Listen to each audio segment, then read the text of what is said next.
Right, are we being recorded? Are we being recorded? Yeah, no, it's been recorded. Yeah, there he is, the main man, the hairy hound. Hello, Mailish. Fucking need that dog in my life, Andrew. Welcome to Hardy Books podcast. Fuck knows which one this is because I've got a couple of them in the pipeline. I'm with the main man, Andito Banderas Wallacio. Good to see you. We actually did a podcast a few weeks ago, but it was just me giving out about the New World Order and Bill Gates and all that. So I said we'll try. Went a bit too deep round the rabbit hole. That was a bit scary. It was so down the rabbit hole it came out of its mouth. People didn't need that fright at this time or with what's going on. You need to keep it light. Our job's to entertain. Our job is to entertain, Andy, and that's a very good point. Well, that's your job, not my job. I work in finance. Finance? How's the world of finance treating you? It's all right. I'm remoting in. I'm getting used to remoting in. But I moved to Dublin. I moved across the road from my office to work there, and I can't go in. So I'm just sat in a flat across the road from my office, remoting in. Can't you do that from your parents' gap from Wexford? Yeah, I could do, but then you just gotta deal with my fucking old dear giving out to me about drinking. No, she's all right. She's sound. I might go down and pay her a visit, but I can't because I got sick, so I can't really go down to my parents. They're in their 70s, so. But what did they ask you about Crom, the Sky God, and the Riddle of Steel? They know all about that. That's how I was raised. Do they laugh at your Sky God? They do. What are you drinking? 7% forest fruit flavor Swedish cider, Rekorderlig. Ooh, wouldn't be one for the fruit ciders now, or cider in general. It was like part of a party compilation bag I had with some friends and well-wishers. So I was just thinking, you know what? I'll have a little fruitata beverage. Took the dog out for a 10K run there last night and didn't stop for the first 6K. And I felt that today, man. Just all day, been really tired. You said you've been feeling really tired lately. Obviously you weren't tested a couple of weeks back because we obviously did have this conversation and it kind of went a bit. Yeah. We both said we'll do it later on because I got, as we said, got right down the Roberto Carlos hole. Boring. Yeah. So you got sick, man, and you were pretty much fucking smashed for. Oh, yeah, out for the count. How many weeks was that? I had the shortness of breath for 1 week, and I just because this was 2 weeks before the lockdown, and they weren't really. If you didn't have a fever, you didn't have it, basically. So they were just saying, if you haven't got the fever, don't worry about it. So I had the shortness of breath, and then the cough started, and then I was like, no, I'm fine. Shortness of breath, a cough. There's no fever, and I was still going to work stupidly. And then I was at work one Friday, and then all of a sudden the flu just kicked in, and I had all this snot and the cough and the soreness and everything. I was like, right, I just got to go home. I went home and called my boss and said, look, I'm not coming into the office. There's no way. And, you probably shouldn't either. You should probably consider closing the office, because there was one other guy that was sick with it in the office. So I assume I must have got it from him or somewhere. I don't know. It's probably one of these high-flying big boy wheels at the cracker factory of finance coming over from Asia on a nice, Cathay Pacific flight, getting one of them little British Airways style bed pods for about $3,000 a flight. Probably. I'm trying to blame it on a colleague, but I was out in Temple Bar for 5 nights in a row that week, so it could have been everybody from around the world flies to Ireland and goes to one of 5 bars. Were you doing ass to mouth for some random woman you met at a bar? Yeah, it was like the end of what's that film? Requiem for a Dream. Starring me. Be a winner, be a winner, ass to ass. I remember we had to watch that in college. Get it out for air. I remember there was a meme going around which was someone drinking out of a bottle like this. It was sharing a bottle with a friend you've known all your life, and it just had a picture of a man licking a woman's arse, saying, "Some woman you met 5 minutes ago in a bar." Oh, mate. I think you sent me that meme, actually. No, I didn't. Yeah. Or did I? Or posted it to the group. Yeah, there's a lot of good action on the Stockholm Passion Session group, which is a new touchner. I call it the Ashton touchner. I don't know. I'm in two minds about all these gross out WhatsApp groups. I'm getting a bit stressed out with the amount of messages I have to get back on, man. You know what I mean? It's the Instagram is just full of it's full of unread messages, and after a while, I'm like, I can't deal with it, so I just avoid it. I've been seeing a psychologist, and she's not bad, and she was telling me, well, I mean, you seem to be doing all right for now. So, and I was like, yeah, when you're all right when you start thinking about going to see a psychologist as being a bit of a pain in the arse. It's grand when you need it, but after a while, it's like, oh man, yeah, I'm fucking sick of this now. I'm grand. But I mean, Yeah, like, that's probably when you need it. Like that's when you slip. It's like going to the gym. It's like getting fit and going, I'm fine now. I don't need the yeah, gym. Not that exactly. I've never gotten fit or gone to a gym, but I imagine it's like that when the second you start showing a bit of definition, you're like, oh, this is grand. I don't need anymore. Yeah, and it's But all it needs gone. to be, yeah, like mental health, just like normal health. It needs to be maintained. Yeah, And this is I'm like. neither mentally healthy or physically healthy. I'll just say that. Should we jump on the mental health bandwagon like Brezzy and the boys and be like, it's so important, your mental health, please, mental health, mental health, mental health, please, please, mental health. Listen, Andy, I've got an idea. I'm just going to start parroting talking points that I don't really believe in, but they're popular, and keep promoting. Look, mental health, it's important. You need to have a good. It's like basically being pissed at the wheel. You Yeah. can be driving a Ferrari and your body can be in great shape, but if you're a fucking lunatic or you've got deep problems, go and talk to someone. Talk to a Mm. psychologist. There's nothing wrong. Obviously, there was a lot of stigma in Ireland with previous generations, but it helps, man. It obviously helps to have a chat with friends. A problem told is a problem halved. So I mean, Yeah. that's about my 2 cents And worth on the issue. you're seeing an improvement in it. You're what? So it's a female psychologist. Yeah, yeah, it is. Yeah. You're a bit of a Dr. Melfi Bit of a type. Dr. Melfi is right. Yeah. Bit of a Dr. Melfi. I was trying to figure out. I asked her how old she was and she dodged the question. So I was like, fine, I'll Well, Google you. I'll be asking the questions here. But it's weird getting like life advice off someone who's about like 8 years younger than you. You're like, she must think I'm a fucking lunatic, man. Because I'm like, yeah, I got this TV show in Ireland, and I'm not doing an awful lot. I've got a podcast, and my problem is consistency. I've like let it slip a little bit lately, but my head's fucked, man. I'm divorced. I've got the kids for half the time. Yeah, for anyone who Mm. doesn't know, I'm divorced, man. It happens. And over here in Sweden, it's so casual, man. It's like just deleting an app off your phone. You know what I mean? It's like, congratulations, you're now divorced. Go and do whatever the fuck you want. And But it's way easier over there, from what I understand, to sort of annul stuff. Is it, or is it not? I don't know. yeah, but I doubt I'll be getting married in the Catholic Church again. Apparently, you only get one shot. Next time, it'll be in some sort of registry office, wearing like arseless chaps and a cowboy hat. Just get shooting In Vegas. Woo! In Vegas, yeah. Who knows? That's where I'd do it. Las Vegas. But you know what? In all respect, myself and Tanya, we're still close. But like, I don't know, man, you know yourself. If you've been together with someone that long, you just like very different people as well. Like I'm like the equivalent of living with a fucking roller coaster ride, for better or worse. I'm great fun, but there's also lots of planning. I suppose my problem is as well, Andy, is like I rely on other people too much. You know what I mean? And then Right. I get bitter then when things don't work out and I start complaining. And then it'll be like, oh, I'm working on this project. That doesn't happen. And then by the time something does work, there's been so much chat and ups and downs that when something would work, like, oh yeah, series 4 is going ahead. And by the way, you need to be over here next week. It's like, for fuck's sake, man, next week. So I just have to like drop everything in Sweden and not like the life of entertainment isn't an ideal lifestyle for someone who has a family. Funny enough, I was just looking at Christopher Walken there on Wikipedia, and he was quoted like he said the reason he's been prolific in acting is because he has no kids. And I remember even Didn't have any kids. I didn't have any children because at the time I was acting and I didn't know what to do. And I noticed all these other guys, they were doing all this acting and they had kids and they dropped off the scene. And that's it, man. Yeah, I've got kids, but like, I mean, it kind of like, there's other lads out there who they're chasing the dream into the 30s. And and 40s, and they're gonna do well, man. They're gonna make a lot of coin, fair play to them. But at the end of the day, I have kids, so hopefully I'll have someone to visit me when I'm in my senior years and they buy me prezzies and shit for Christmas and hang out with the grandkids.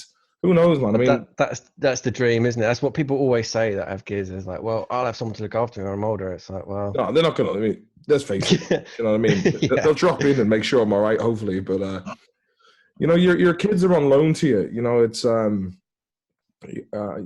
when you have children of your own, you realize.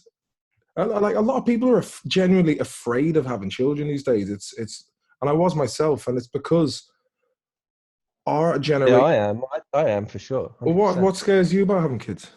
It's like you go every relationship. I'm single currently. That's because no relationship I've been in has worked out, right? So, what would you double down to the extent where you're just like, all right, fuck it, the next one. The next one will be the one. That's the one that will definitely work, and I'll make some life changing decision that it's like 50% of the time marriage doesn't work out, right? That's a Well, it statistic, does I'm sure. nowadays because people nowadays, we live in a disposable culture where we think everything. I mean, we're basically everyone of our generation and the next generation. I think we're going to hit some major fucking depression. As we were talking earlier on the phone, what was it you were saying? How public loss for big business is public, but gains are private. So Yeah. what we're looking at now is the biggest money heist of all time. It is the biggest transfer of wealth. Apparently, Bezos That's true. is a trillionaire now. He was worth 120 billion last year. Now he's a trillionaire. It's a bad cunt. Yeah. Do you know what I mean? So what I'm saying is, previous until now, because I think we're going to be seeing some seriously big changes where we're basically looking down the barrel of this new normal bullshit, which is this virus is going to be knocking around for God knows how long. And once they get, I mean, let's face it, man, it didn't really take an awful lot to basically put most of the globe under martial law. Mm. That's it. You know what I mean? It's like, do you think they're just going to easily give up that kind of power? It's not going to happen. Yeah. So what's going to happen is everyone that are out of work at the moment, like industry, especially the food industry or like even beer industries, brewers, like look at all of the food in factories and the raw ingredients and the supply chains, all that shit's just going to go to waste.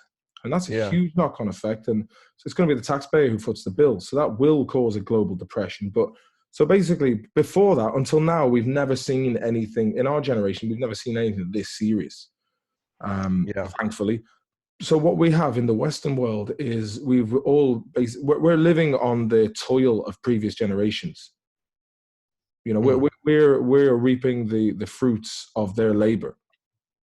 And I mean, listen, I talk for myself included. Like, we just take for granted and expect that you go to the tap, warm and cold drinking water is just going to come out of the tap. You know, electricity, heat, food. You go to supermarket and you get food. I mean, like if that's taken away from people within 2 weeks, man, you're gonna have absolute carnage. So like, so when people are afraid of having children, it's because we've just been fucking conditioned to, you know, we've been watching Hollywood movies and entertainment, and it's like music culture. You know, we've all basically. Sometimes I wonder, are the opinions that are in our kind of core beliefs really our opinions, or is it because we've just been indoctrinated by television programming? I'd say it's pretty much, and I'd say at least 60% of it's indoctrination. Yeah, 60% of it. At least, and that's just a figure that I just pulled out Just of my head. yeah. I'm conscious we're going down the rabbit hole again. No. I'm not going down any rabbit hole. No, I just think it's interesting. I'm joking. All right, good man. Thank you, Andy, for joking about that, because I was like, fuck, I'm going down a rabbit hole again. But I mean, it's hard not to when you know we're going through a really weird time, and this. I think everyone's confused and scared, and you know it's hard to know what the hell to think. But a lot of people are kill Zoom, fucking kill Instagram, fucking class back. There's a lot of that going on, isn't there? Clap the nurses, man. There's a lot of like, you want to get on social media, get out there, get the name going now. Now is the time to make the name while everyone's at home watching their phones. Everyone is at home. Start making things, man. Get your name out there. I heard that from a couple of people and some sound well wishers, but I'm just like, nah, I mean, it's not in lockdown over here, man. Life goes on. Kids have to go to school. arses have to be wiped. Dinner has to be put on. You know what I mean? It's like bed sheets have to be changed. Laundry's got to be done. It's just like I'm So not there's rich no enough to pay lockdown someone else to do that, man. You know what I mean? Which would have been sweet, but there's no lockdown in Sweden so far. well, there's a Nothing. couple of bars being closed. Well, yeah, I mean, like some places you're only like pubs. Some pubs you're allowed 50%, 50 people. Other places maybe 100, and then you have like the customs will come in with no masks, with a clipboard, and they'll be checking to see if you've got a pint, if you've got a drink, you have to be sitting down with the drink. Mm-hmm. If anyone is seen holding a drink or there's multiple things, they'll be shut down. Anchor Bar, the place we did the rock karaoke that night, that was closed down last Sunday. So but then they open up pretty quickly. I'm not sure what the crack is, but so when you're having a beer now in Sweden, you'll be badgered by bar staff going, sit down. And when you're pissed, man, and you've had a few, you're like, oh yeah, cool, man. And then you're chatting to someone. Well, at least we can go and have a couple. We have the liberty of having a few pints. But hopefully that will last. I mean, but you don't know. You don't know. But tell me this: So what happened with you? How are you feeling like? Because you got like a first dose, and now you're not feeling too fresh at the moment. You're saying. Yeah, so I made a complete recovery, and that was about 2 weeks ago. And then I got a bit cocky, and I went for a few cans, social distancing cans with a round of friends. Mark. Let's see, Mark. Oh, here a lot. Oh, here. Oh shit! I've closed it. How do I? Oh, there you go. And I just woke up the next day. I just felt awful. I had this really bad headache, and I was like, "Yeah, fine. I'm just hungover. It's fine." But then I hadn't drunk anything since then. It's carried on for like 2 weeks, and I just feel like my head's swollen. I've been looking online, and they're saying, yeah, it's a symptom. It goes away for 2 weeks and then comes back with like brain swelling, which is, I don't know. That's just what it was on the horizon. I don't know how true it is. Have you been doing any exercise? Keep an eye on it. Yeah, I've been going for a few jogs here and there. Yeah, and how's your cardio? It's not great, but I've been working on that. Yeah. I mean, like, it's hard to know. Like, have I had it? I mean, like, most people don't know it. Most people are symptomless. That's the thing. If you're lucky enough to be one of those people, and it seems to be most people, which is good. If this was leaked from a lab, whether it was intentionally or not, what the fuck are people going around messing about with this shit for anyway? Making these viruses and pissing about with this kind of stuff. Do you know what I mean? It's Umbrella Corporation. Umbrella, yeah. William Birkin and Annette. They had a fall. Wesker and the boys. Wesker, Barry. And I've been enjoying playing Resident Evil 2 actually. Yeah, tell me about that, because I didn't manage to catch the stream. It was on like 1 a.m. when I saw it. I was like, oh fuck. Yeah. Well, the thing is, like, I only did the first scenario with Leon, and when I first started playing it, man, it was terrifying. Like Mr. X, aka the T90, Mr. X gonna give it to you. It's if you play with headphones on, the mercenary mode. But you've just got this. You can just hear him walking around the police station looking for you. Yeah. The tyrant, and it just shits you up. They did well on it. I mean, it is kind of worrying that games are sort of following the same trajectory as movies, where everything's a remake, but people don't mind because, in general, they're all right. I mean, a lot of film remakes are shit, but with games like Final Fantasy, big one, Resident Evil 2, people seem to be like Resident Evil 2. The remake was like Game of the Year, or it was very nearly Game of the Year. Yeah, man, it's brilliant crack. Like, I'm savoring it. I mean, I waited fucking ages for it to come out, so whatever spare time I get to play it, I'll enjoy it. And I just went straight to the PlayStation, and the way like you can do all the rounds and you unlock like the minigun and the rocket launcher, and I was like, I'll just download it for like $250. And then ruins it. That's no. Infinite health ruins it, because then there's no you've nothing to, you're still gonna get messed up. But I just like the idea of just going through and blasting things. Yeah. It's a bit more. I mean, obviously, it's terrifying and it's hard to play, but I don't have the time, man. I just don't have the time. So I just wanted to enjoy the fun of and in some ways it wasn't really that much fun either. I mean, it's good fun and all that, but you just take the minigun out with the rocket launcher and then like everything just is blasted. it's And clever how they've done it, because you think Resident Evil in third person, you think, oh, that's be a piece of piss. I'll just shoot that zombie from here. But then they've done it in such a way that even if you have a clear shot on them, that as they shuffle towards you, their head kind of moves about. So you end up wasting about 5 rounds before and you that's actually get. terrifying because Yeah, yeah, like yeah. especially if you're playing like the harder modes and you've literally, you don't know when the next, like I didn't even know how to use the knife like an idiot. I was like, how do I use Yeah, a yeah. knife? And then I figured it out. I was like, oh man, that was easy. Didn't know how to use grenades, but yeah, I mean, there's a couple of people who are doing it on hardcore mode in 2 hours, just like mostly doing it with the knife and just dodging zombies and stuff. I never We're like old those enough. kind of games where you just got to run. You know, that's Yeah, yeah, yeah. That's how they end up doing that. You back in the day when Resident Evil 2 came out, you get so good at it, you wouldn't even need to fight anybody. You just run from room to room, a yeah. couple of knife swipes here, grab that herb. Do you remember when that game first came out? Oh man, yeah. I remember Tordoff was like, "Have you played Resident Evil 2 yet?" And I was like, "Never heard of it." And then he let me borrow it with the walkthrough, and I was like, I played it with my older sister and brother-in-law, and all weekend we just stayed in, like clocking it, brilliant crack. Mm. But Yeah, having like sleepovers and staying up till like 7 in the morning, just like but when just you're a not being up. teenager, you have the time to do that. Yeah, You know, like I used to spend like 10 hours a day playing Command and Conquer on skirmish mode.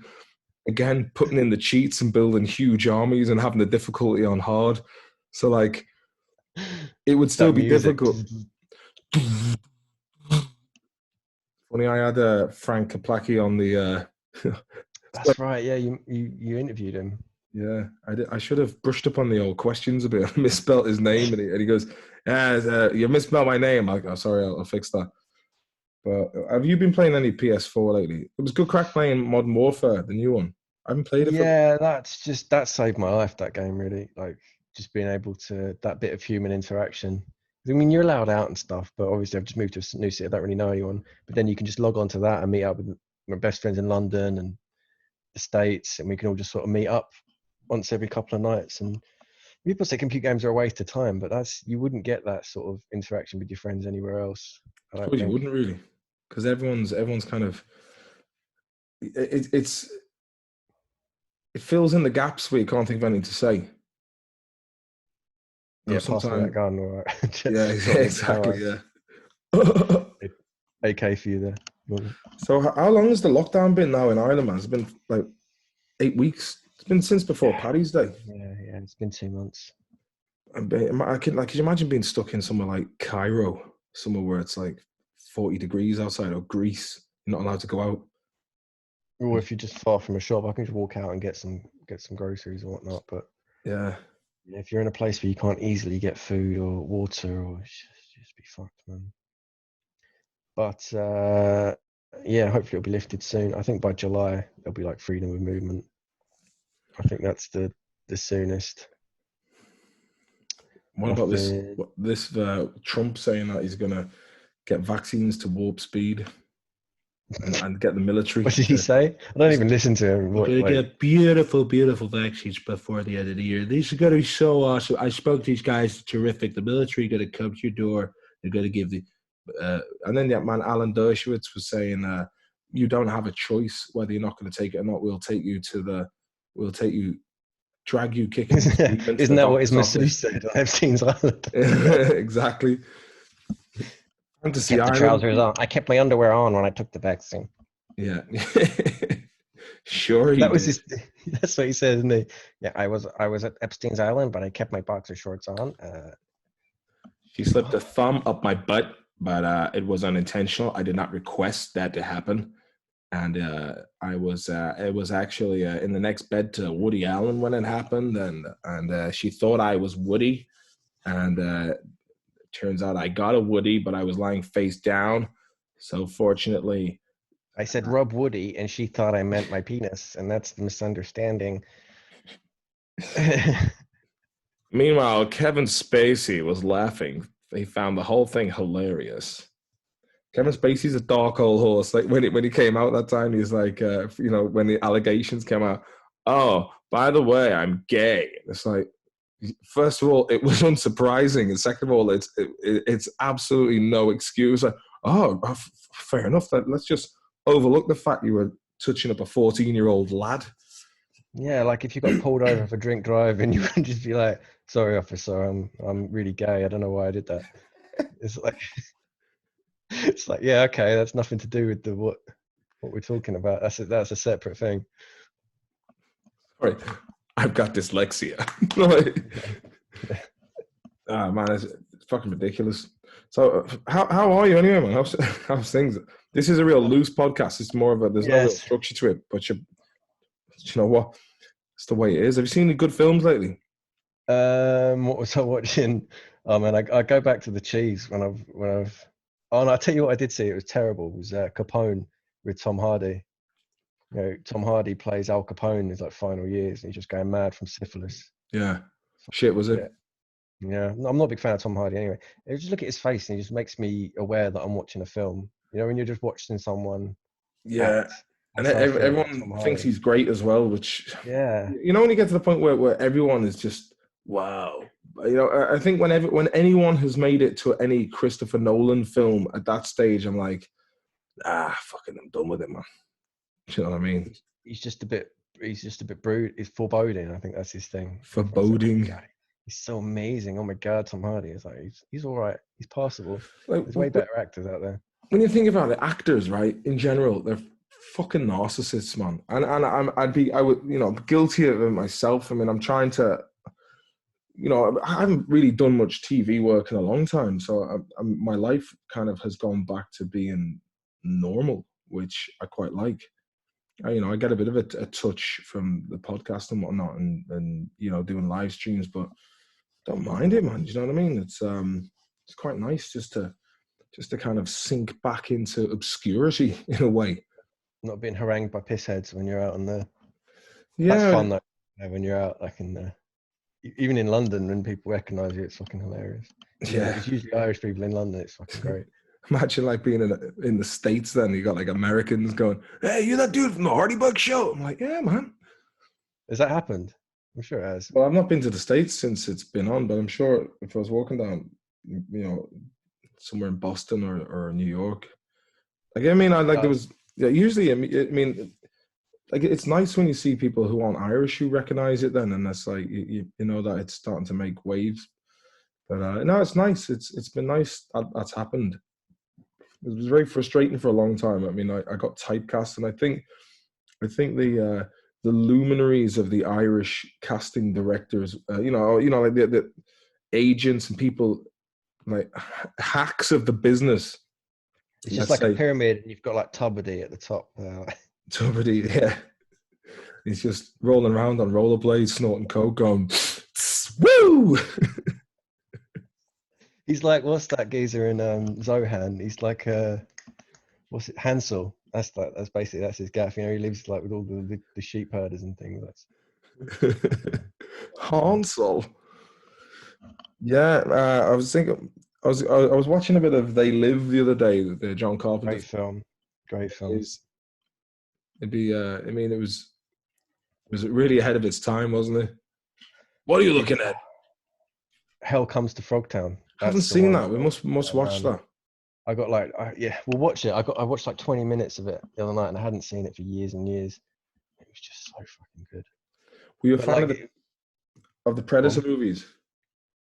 Yeah. We spoke about this last time. The second, I always preferred the second one. I don't know why. It just seemed more like there was just more going on. Andy? Yeah, he had the Rastas and all that. Like King Willie and the Voodoo Man. Yeah, I remember. Like, I remember being in primary school when I was talking about Predator 2 with a kid in school called Martin Reeves, and he'd seen it, and his version of the film was the way he was telling it in my imagination was far more terrifying than the film itself. And then you go into video shops, because you used to do that a lot as a kid. You go into video shops and just look at the video shops. That was my first taste of freedom. Mum saying, "All right, you can go around the corner to Blockbuster and pick one out." She's like, "Give me a $5 or something." I go over there and just like, oh my god, I can choose what film I want. It's like ultimate freedom. And you always shit, because they used to have a lot of B movies and blockbusters in the day. Yeah, like years they kind of got rid of them. But like Critters. Well, even worse than that, Critters. They'd have ones that were just made by two blokes in a camcorder, like on the bottom shelf ones, and I'd always go for them for some reason. Yeah. Films like Fat Guy Goes Nutzoid. What a film! That's another Billy Zane classic. He was in that. Was the he in boyfriend. that? Yeah. That was like No one of way. his first films. Yeah. Surf Nazis Must Die. It's just like, have you seen Surf Nazis Must Die? There's like one guy who's got like a claw and he's just wearing one of those like World War One German fucking helmets with a spike on them, and he's just on a red surfboard, and you're like, who thinks of this shit, man? I think that was kind of like Tromaville, that kind of genre.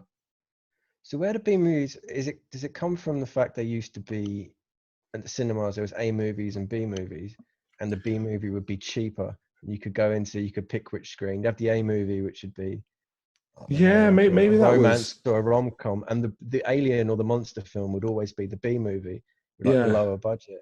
And somewhere along the line, the B movie started getting big budgets. I think it was around about the time Jaws came out. I think Jaws is known for being the first B movie. Oh man! Speaking of Jaws the shark.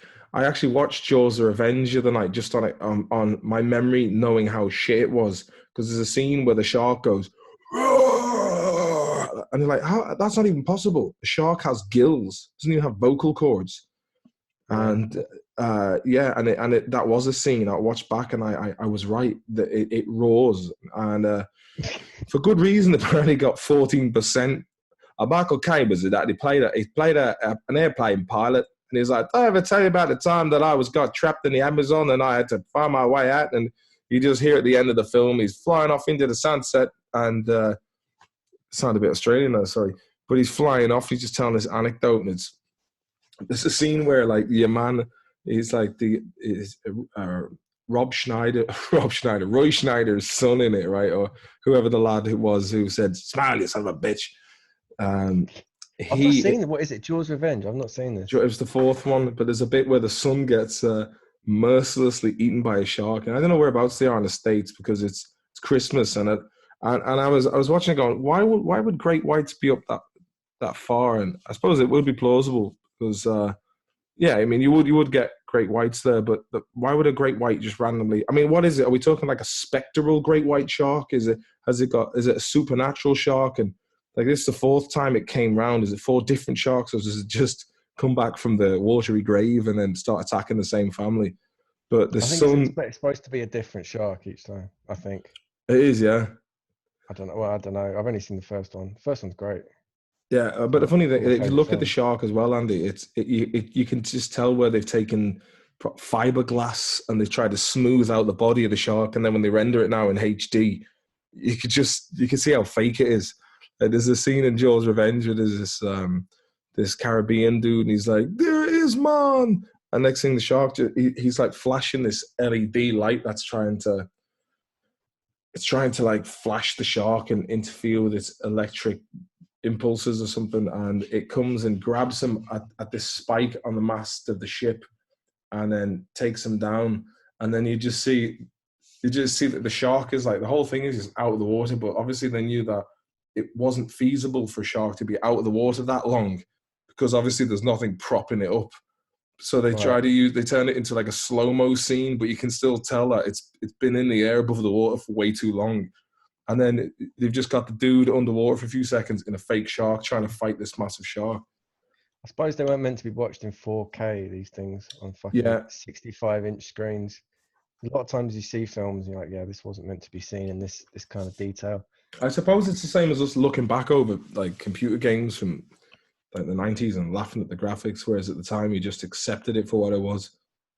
Oh yeah, man, Resident Evil 2 at the time, 20 years ago, I was like, it's probably over 20 years ago, 98. 22 years ago. I was like, fuck. Yeah, it was never going to get any better than this, ever. It fucking did, man. Fallout and what was Grand Theft Auto. Smart, dear. What was the shark film with LL Cool J? Deep Blue Sea. Yeah, Deep Blue Sea. Where they were using Mako sharks and great white. Was it Mako sharks were using great whites, and it was for an Alzheimer's cure? Yeah, that's right. And they were massive, and I had super strength. In order to cure Alzheimer's, we're going to breed these really angry sharks. Apparently sharks. There's no other way. There's no other way we can cure Alzheimer's. Well, apparently, We've tried everything. So just genetically modifying Mako sharks. Yeah, we've got to make them really big and really angry. And who is it that died really early on in the Samuel L. Jackson? Samuel L. Jackson died within like the first 5 minutes of the film. He was just eating. It was a bit like Steven Seagal on Air Force One. Yeah. Oh, I tell you what's fucking brilliant film I haven't seen since I was a kid. Abyss, James Cameron. Oh yeah, I haven't seen that since a film either.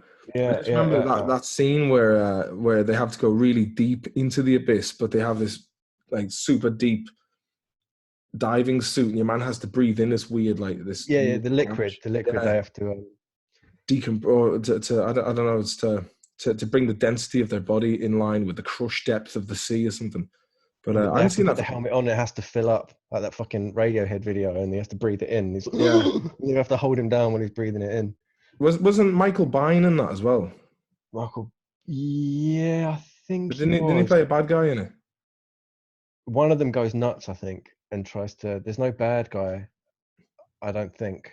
I think one of them just goes insane and tries to. I've not seen it for years, so I don't remember. Yeah, that'd be worth watching again. Actually, have you seen Event Horizon? Because I haven't seen that yet.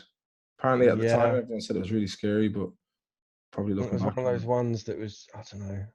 It wasn't. I didn't like that film that much. It was just a bit weird.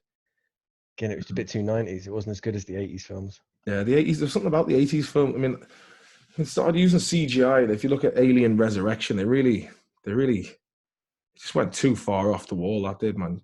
You know what I mean? It was just that weird green alien at the end that had Ripley's eyes. You're like, nah, mate. And then Covenant, that was like the worst. I was like, why even bother at this point? I don't know what it's like. The alien finding out your dad was a serial rapist. Do you know what I mean? It was like, it's got that kind of, it just shat on a beloved franchise. You're like, it's like you've, you're finding out that you're related to Dr. Mengele. You know what I mean? It's just like, it's not that bad of a film, but I quite enjoyed it. But there was just load of, but at the same time, it's like Prometheus and. For me, that was the one. I didn't mean Covenant. Prometheus. Covenant was a bit better, but Prometheus, it was like the characters were fucking idiots, man. Like, I mean, they were just there for the sake of being cat. Like you compare that to I don't even know how Ridley Scott we didn't oversee the script. Do you know what I mean? It's just like, at least the first Alien, the characters felt real. The spaceship looked lived in.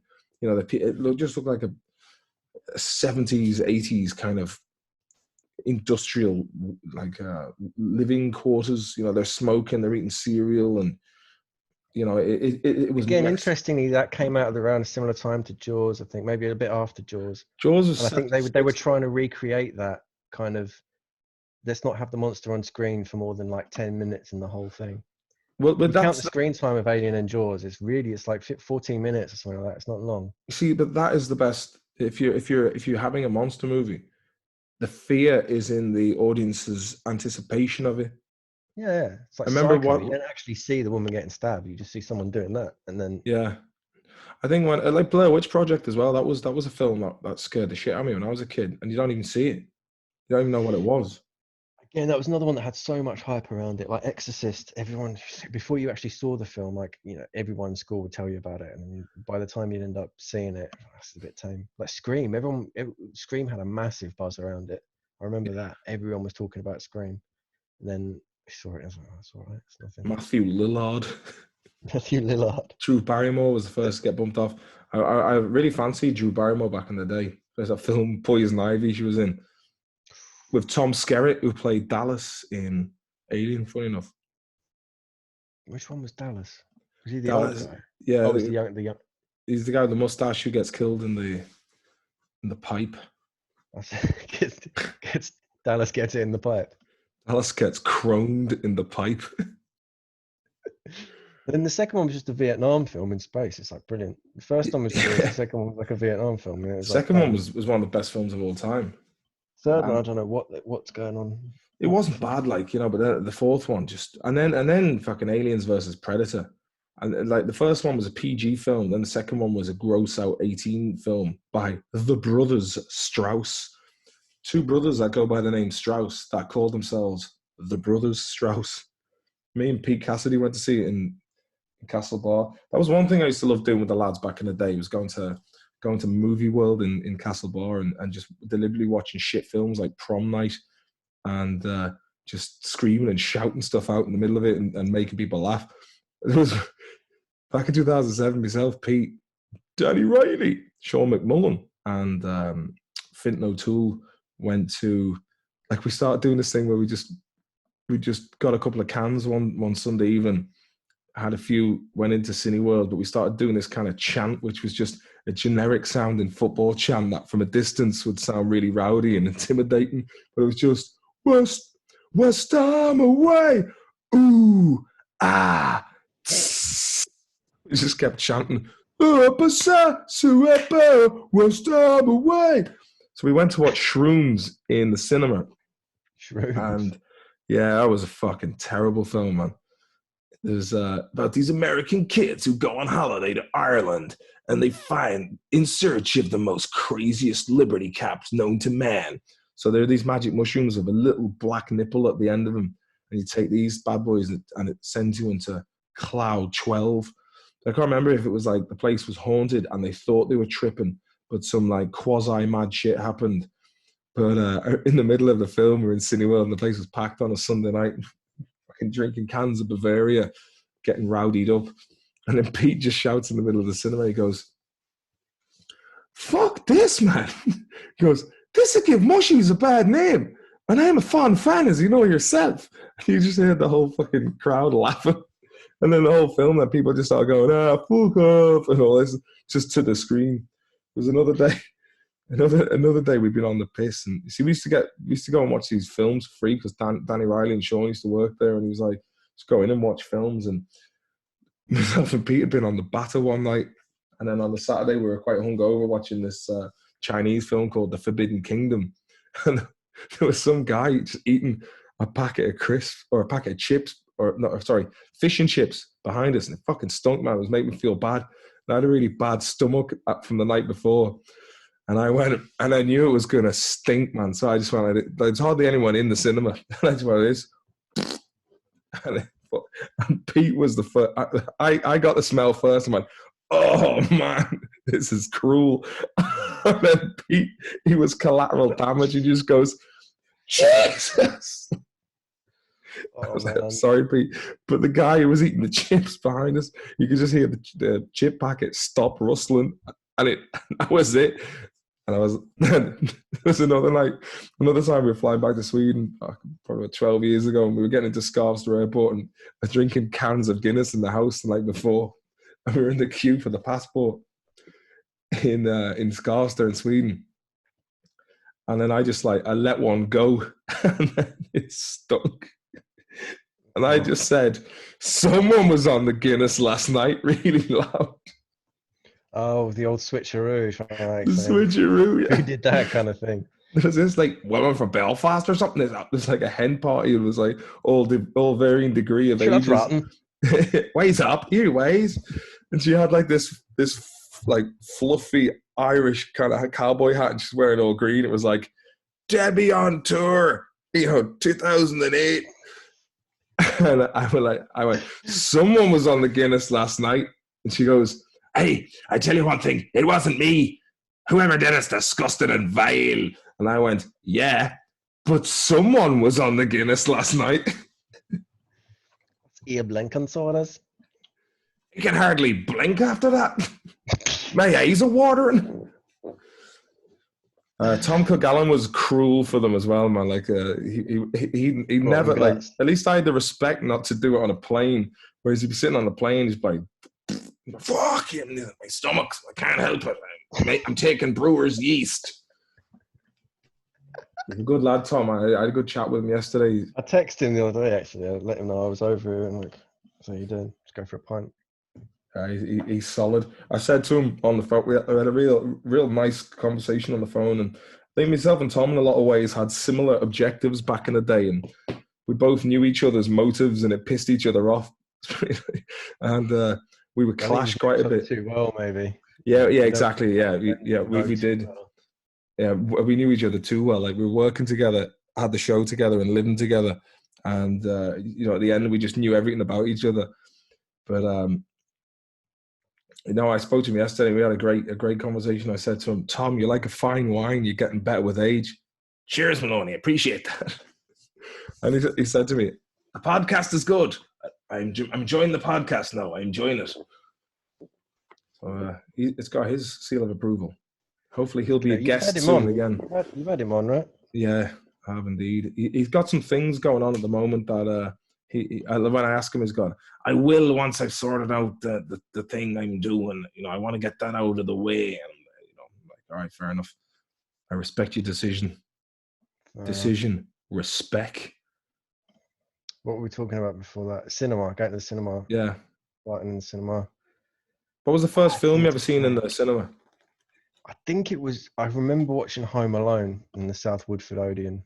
It was either Home Alone or Jurassic Park. Well, Home Alone was way before Jurassic Park. So Jurassic Park was like 95. Jurassic Park was the second film I seen in the cinema. No, wait, it was the third film I seen in the cinema. First one, funny enough, speaking of dinosaurs, was Land Before Time. A right weepy number. Yeah, that used to really make me sad as a kid. I don't know why. I don't remember what's in it, but I remember just thinking that was really fucking. Skyfall as well. I remember seeing that and thinking, oh fucking hell. Yeah, Watership Down, man. I don't even want to watch it nowadays. Funny enough, a couple of years ago, I was showing Biddy, my daughter, for those who aren't listening, or for those who aren't privy. I was showing her Animals of Farthing Wood. It's fucking graphic shit in that, man. There's a scene where the field mice, I could never understand what the hell happened when I was a kid. Like, you've got Badger, the old Badger, and he's hanging out with Molly, and it's like, and someone goes, "Oh, the mice have had children," and then Molly goes, "Babies, how lovely!" And then a couple of scenes later, quick, something terrible has happened. And then there's just like a shot of all the babies just impaled on a thorn bush with like blood running down. It's like a shot looking up like they've all been brutally crucified. And I remember seeing that at 10. I was like, what the fuck? And then I actually... Watership Down as well. Similar kind of Watership Down was the one with the rabbits and the fucking Paul Simon song. Yeah. Fucking talk about heartstrings. I mean, that's an emotional roller coaster of fear and sadness, and anxiety. The Animals of Farthing Wood, though, I did check out what that was, and apparently there is actually a bird called the butcher bird that does. It's kind of. I don't know if it's part of the corvid family, but it looks a bit like a magpie, and it actually drops its prey onto thorn bushes.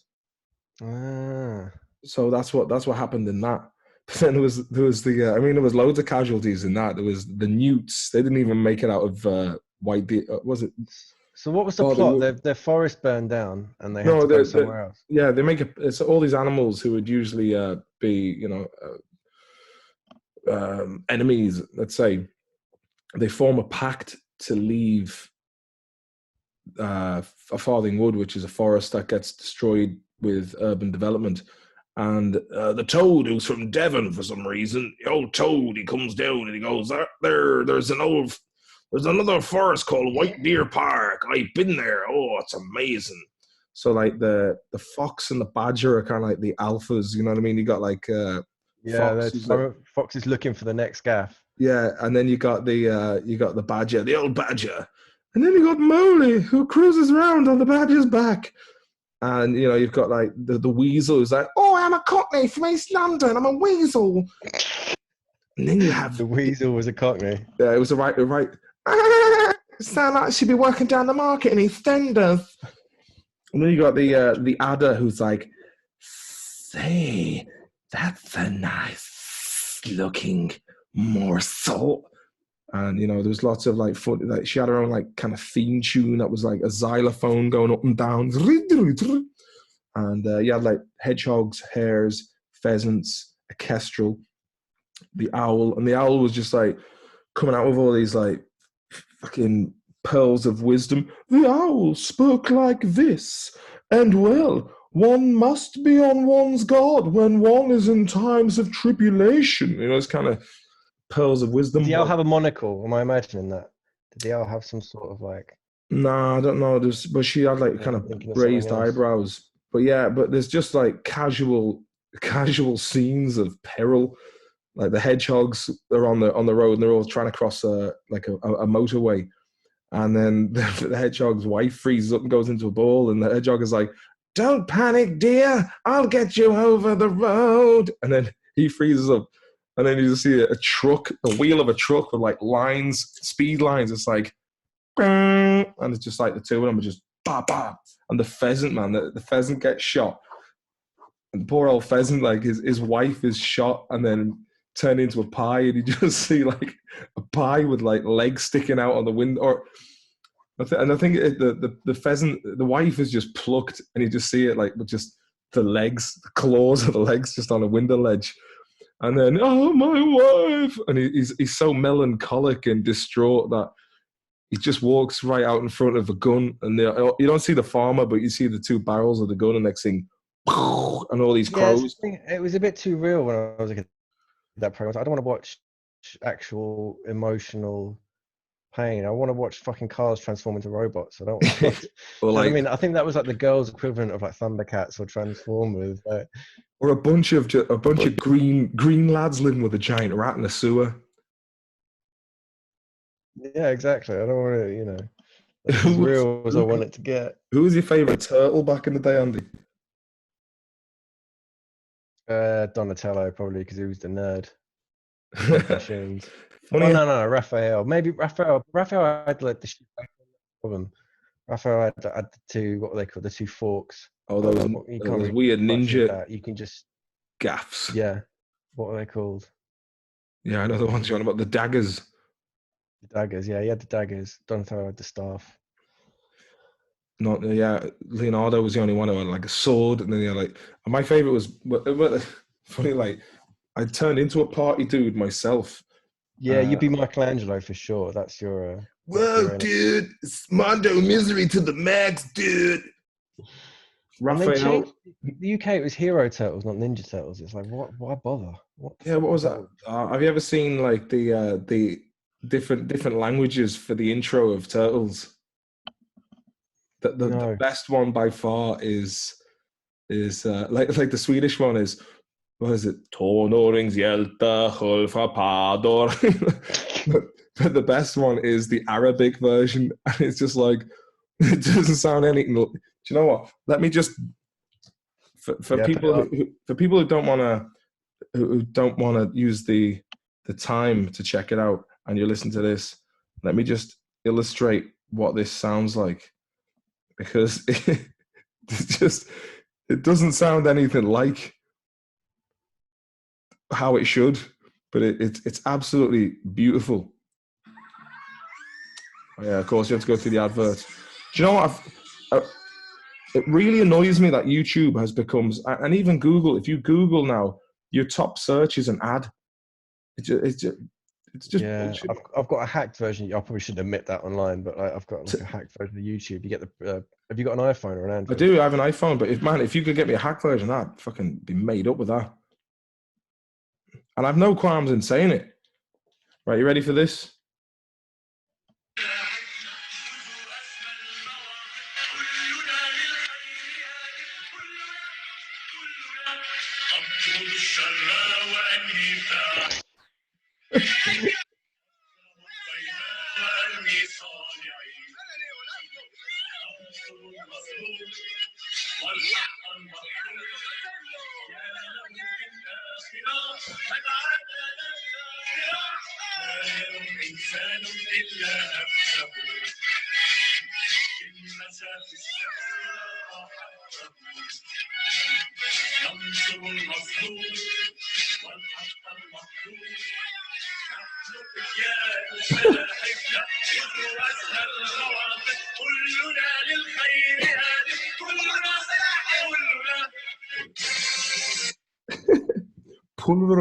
Purla. Yeah. It's like when that episode of Captain Planet where he goes to Belfast. Ah, it's so good, man. It's so good. Hey, Sean O'Brien. That's a good. What was? Oh no! Some guy he mentions his name. He goes, "Hey, it's a good Protestant name if ever I've heard one." And they're like, "There's one dude who's got a nuke, and he's going to put a nuke in a bakery," and he's like, "The best Why you are could they have got was beating that guy Semtex." up just because of his name? That's brilliant, man. Probably one of the most accurate portrayals of any sectarian division through cartoon I'd say so. manifestation that I've known. I'd say so. Especially with the nuclear bomb bit, that was right on point. That was. Captain Planet was shit, wasn't it? I had good crack in Belfast last time I was there. I'd had a couple of shit times up there and didn't really know where I was going. And yeah, the last time we went up, we were hanging out with some locals who were privy to the crack, and I had good crack up there. So, regards to Belfast, you're all right. It seems like one of those places you got to be with someone who knows the area pretty well if you can have a good time. I think it's like London. Like you could go to London for like 10 years and not find any decent places. I think London's like that. Los Angeles is even weirder, man. In terms of that, I mean, you're just driving past the place. It just looks like an entrance to a shed or something. You know? Yeah. And the thing is, you got to drive everywhere. So I mean, you're pissed. I mean, I was driving around fucking locked. And people were going, "Oh yeah, man, everyone does it, dude. It's fine, it's fine." And then I spoke to, I mean, I wouldn't usually do it, but it was like everyone was just saying that was the crack. And yeah, then I got back, and Neil, our assistant director, was like, "What? You were driving around Los Angeles pissed? You fucking lunatic, man! You would have been thrown in jail and kicked out, and you'd be lucky if you weren't sodomized by some crazy prick." I was like, "Yeah, but I wasn't locked." You know what I mean? I'd had a few. I was over the Irish limit, but you know, in LA, everyone's driving automatics, and I wouldn't jump into the wheel of a car smashed. Do you know what I mean? The Sunset Strip has a really weird vibe about it. Like you kind of feel like it could go either way. Like I was there last time I was there. I was only been there once as an adult, but I saw a couple of fights. Saw one guy get arrested. It's like, oh yeah, I've seen a few videos about like fights on Sunset Strip. It's a really weird road, man, because it goes on for miles and miles. And it's like, you've got West Hollywood, and you've got like the Viper Room and Whiskey Go Go and the Rainbow Bar and that kind of thing. And then above that, you've got like another road above it towards like Laurel Canyon, where there's a couple of restaurants, and then Chateau Marmont. I remember I was thinking, wow, Chateau Marmont, man, this place is going to be unreal. And you go in there, and it's like going into like Lily's Bordello in Dublin or something. It's like on a quiet night, there's no one in there, and you're like, well, that was that then. But yeah, it's a bit grubby. Yeah, but if you know people, then it's a lot different. Like, yeah, I went out there not really knowing anyone. Spent most of my time just driving around Los Angeles. I've seen most of like downtown LA and Hollywood at this stage. Santa Monica was brilliant crack though. I enjoyed that. What you got there? Venice Beach. Venice Beach, the amount of headers on that beach. Yeah, again, it looks beautiful, but if you take a close, I was on Venice Beach. I was on the beach. I was looking. I looked amazing. Everyone's great, friendly. And I looked down in the sand, and just next to my foot was this fucking syringe just sticking out of the sand. Oh, I was just like, oh, this is gross. Man, that happened to me. It soured the whole day for me. I was like, that was just disgusting. Yeah, I mean, like that's to be expected. But that's LA. It looks amazing, but if you take a closer look, it's fucking filth. Yeah. When I was even in Stockholm, like me and I met Josef and Jens, we were having a few beers in the park before the Guns N' Roses concert. And like Josef was like, we'll sit under the trees. I was like, there's a reason I don't sit under those trees. I was like, oh yeah, sure. And then I went across the road to this pub for a piss called Kvarnen. I put my hand in my back pocket. And then I was like, I thought it was like a stamen from a sycamore tree, you know, that are usually out now. Like a crown shape with a stick on the bottom of them. Yeah. And I thought it was one of them, and I just threw it into the sink. It was a fucking tip of a syringe. And I could hear it go, I could hear it bounce off the metal sink going ding, ding, ding, ding. And I was like, great, have I been pricked by this thing now? So the concert was just, most of it was like on the way there. I said to Josef, I was like, Josef, look at my ass, mate. Have I been see anything? And he's like, well, I see a few spots, but I don't see any blood or anything. But So I had to go the next day and spend like €150 on a whole load of gamma globin shots and hepatitis C and A shots, and yeah, but thankfully everything's been grand. But yeah, You've it's got just like a 2 or 3 day window, I think, with HCV if you get like pricked if you with a get needle. it. Then you get these Yeah. fucking scumbags that go around like robbing people at like needle point. That's like saying, "Oh, I fucking inject you with this needle full of blood." What a disgusting fucking thing, man. Yeah, I had a guy in Amsterdam come up to me. It wasn't a cigarette, it was a scalpel. He mugged me with a scalpel. I was like, Fuck. "Can I have a cigarette?" And I was like, "Yeah, you can have a cigarette. You can have two, mate. There you go." Well, he robbed you at scalpel for a cigarette. Yeah. Could have just Yeah. asked. Yeah, I would have given him one.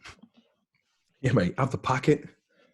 I mean, on the plus side, he didn't take your wallet or your phone. Yeah, it's fine. What do you think of Amsterdam? Yes. I was Looks there nice. actually for New Year's. It was amazing. I had no idea about the firework stuff that went out on there on New Year's. Like everybody gets hold of some fireworks and just goes into the street. Like everybody. It's not. That's just what like they a do in few. Sweden as well. Yeah, it's Stockholm's mad. mental, but I think they're doing away with all that now because it just the fucking the wildlife are just traumatized when it happens. Yeah, because I got off the plane into a cab and I was like, "Oh, it's a bit foggy." I was like, "Yes, it's the fireworks." And I was like, "What? Fireworks don't cause fog, you fucking idiot!" I was thinking, I didn't say it. And then as we got closer to Amsterdam, I was like, "Oh fuck yeah, this is smoke from fireworks." And this was Whole city before blanketed. this before the countdown or anything. Yeah, way before. It's funny because your natural, it's like the dumb thing for someone who goes to Amsterdam is like, oh, I'll have to walk around the red light district and go to weed cafes and that kind of thing. But if you get out of there, it's just a regular nice city. Yeah. The first time I was ever in Amsterdam was 2002. I went Interrail. I'd never been outside. I've never been abroad before. And the first night, man, I met this guy in Dam Square called Maurice, and he was 20, I was 19. And I was like, what? He had all these bags full of like computer parts and stuff with him. And I was like, what are you doing, mate? Do you know of any hostels for night? Like I didn't like, the internet was shit back then. It was a time where you got charged like 75p a minute if someone even rang you. It was like 150. Yeah. So I was out of credit after about a day. And the internet, you had to go into like an EasyJet internet cafe or an EasyNet cafe. And, I didn't really do my research before going out. I was like, I'll just go to one of these hostels, it'll be fine. I ended up meeting this guy. I got into town about like 10:30 at night, met this guy, Maurice. And I was like, where are you sleeping tonight, man? And he was like, I'll probably sleep on the streets, no problem. It's quite a mild night. I was like, no, you can't do that, man. That's mental. I tell you what I'll do. I'll go to the coffee shop, get us some weed, and I'll come back. So I got this pre-rolled White Widow joint. I remember I walked into this cafe and he goes, yeah, take a look under the microscope. Tell me if you like what you see. So I was looking under the microscope and I see all these buds full of crystals. And I was like, whoa, yeah. What's that? And he goes, that's, I think he said White Witch. It wasn't White Widow. Maybe it was White Widow, but I didn't listen properly. But it was either White Witch or White Widow. And I went, yeah, I'll have some of that. So I got a pre-roll joint. And I was walking back, smoking it, going, because I was a class, man. I can smoke on the streets over here. And I was used to smoking dirty old hashy joints with Bensons. So you get that old tobacco kick and you're like, ooh, that's a good one. So I wasn't getting any of this. I was like, what a rip-off that was, man. 5 beans. And then you're like... Yeah, well, when I got back there was some dodgy dude was talking to him, and they just sounded like and they sounded like indecipherable scousers. So I was talking to these guys, and then I started getting this panic attack. I was like, oh, my heart's beating like crazy, man. I haven't been this nervous since I met Bono. Bad, but true. That's what I was thinking. And I put my hand in piss, and I was like, oh, it was like right on the palace. So and like the strap of my bag was covered in piss as well. So that was freaking me out. And I was like, who are these guys anyway, man? Who the fuck are these people? Like, so then I went away. I said, oh, I'll see you later on. I'm just going to go and find a hostel and I'll come back to you. It's about 11 o'clock at night now. I'm walking around McDonald's, looking for a McDonald's. I went upstairs and smelling the piss. Smelling the piss, yeah. So I washed the strap and washed my hands. I looked at my face in the mirror and my face is like pale. Right. pale white, and just two red eyes. And like, I didn't know anything about traveling back then. You know, I had like a front backpack, which the backpack I had was kind of like, you had a day backpack and the whole backpack, but I chose to wear that on the front. Man, I just looked like, you know, Charlie Sheen in Platoon when he goes out into the field and he's like got all this gear. He's like, don't need that, don't need that, don't need that. I like, if I'd known what I know now, I just would have taken like a small hold-all bag with about two pairs of jeans, some jocks, socks, shorts, and t-shirts. Like, there was a guy called Sam who I met in Greece later on, and I went, "What? You just went traveling around that?" And he just had like some mead. He just had like a GAA sports bag with a couple of pairs of shorts and t-shirts. I was like, "That's the way you do it, man." What's interrailing? You just go. Oh, that's brilliant, man. Yeah, you just buy yourself an Interrail ticket, and it gives you free train rides. Or I mean, you got to pay a reservation fee, but it's usually about like a max like a tenner. But if you're traveling on the SNCF trains in France, if you want to take the TGV, they usually cost about like 120 quid for a ticket. But you know, it cost me about 350 euro or pounds at the time for that. No, it's euro, and yeah, you can like, so you get great value for money out of it. It's what countries is it valid in? Well, you have different zones as well. So like, I didn't choose Scandinavia. I mean, for me, I either wanted to go to Ibiza or Greece. That was the plan. So I ended up going from, I went from my sister's place in Liverpool. Like, the first night when I was leaving Dublin, I ended up sleeping in the port in the waiting room, and I felt so lonely and like, you know, really apprehensive about going. I had a few days with Lisa that was it was on the actual, I was spending time on the Interrail ticket staying at hers. I was like, I'll be all right. Went to Amsterdam. I was like, I'll have a couple of days in Amsterdam. I woke up that day in Amsterdam on a park bench. And the next day at 6 o'clock in the morning, to the sound of a scooter going, I just woke up like I was in bed. I was like, oh, where the fuck am I, man? What is going on here? And then your man was on the other bench. But I remember before I went to sleep, I had like the backpack around me, or the front pack on me. I had a sleeping bag and like a bedroll, like a yoga mat. And I like, my sister's boyfriend Laurie had given me the Swiss Army knife, which came in handy. Was like good for like, you know, buttering croissant or buttering like baguettes in Barcelona and stuff.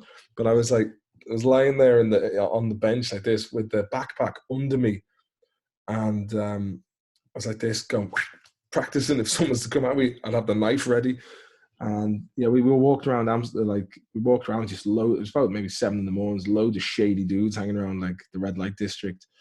And I was like, I'm out of here, man. I went to Groningen later that day to find my cousin, and I found his house, left a note, walked around, bought some weed out of the coffee shop, bought some cheese, and I go back and it's like, he doesn't live here anymore. And I'm like, great. And I just felt this crushing kind of loneliness.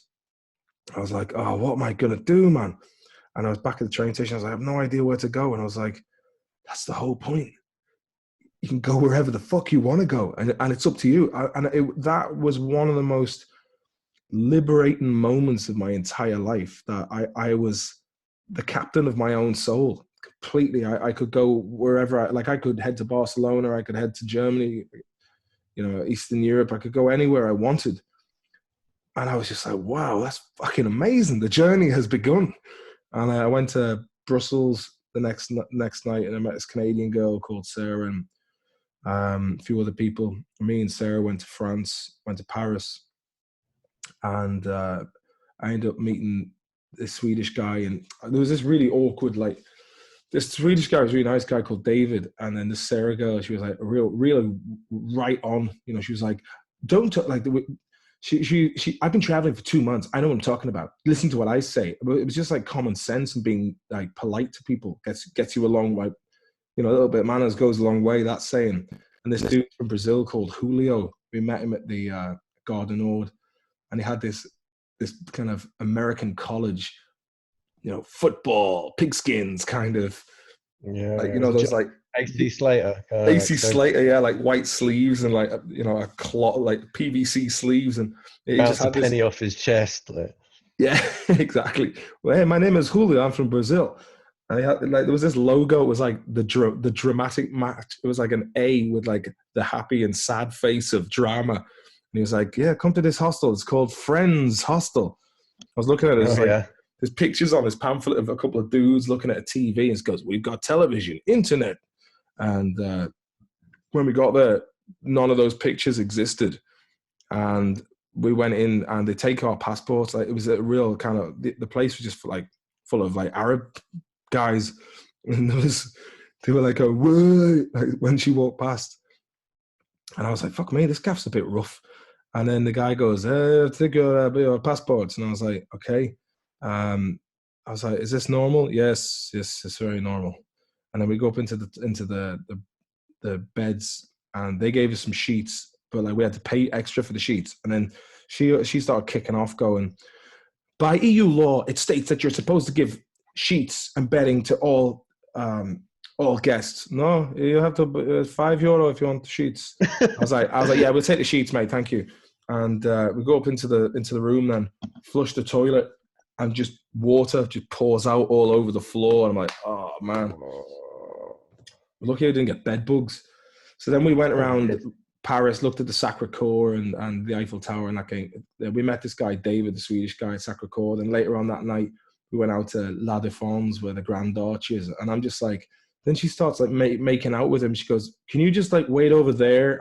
So I was like waiting around, admiring the skyscrapers. And then the mad thing is, like, Paris is huge. It's like you go up into the Grand Arch, and I was expecting like the city to end there, and then you just goes on as far as the eye can see. And then you stand on the arch, and then you look north, and the city just goes on in the other way as far as you can see. And that's only in two directions. And I remember just being really impressed at how big it was. So eventually, she himself finished shifting, and he was staying in this really nice hostel, a place called Le just in front of you, they just started shifting. No, yeah, but they were, holding hands, and I was like the third wheel. And then we stayed back in that kip for the night, left that place the next day, did a bit of shopping around in these Fnac stores, bought a new pair of headphones for myself.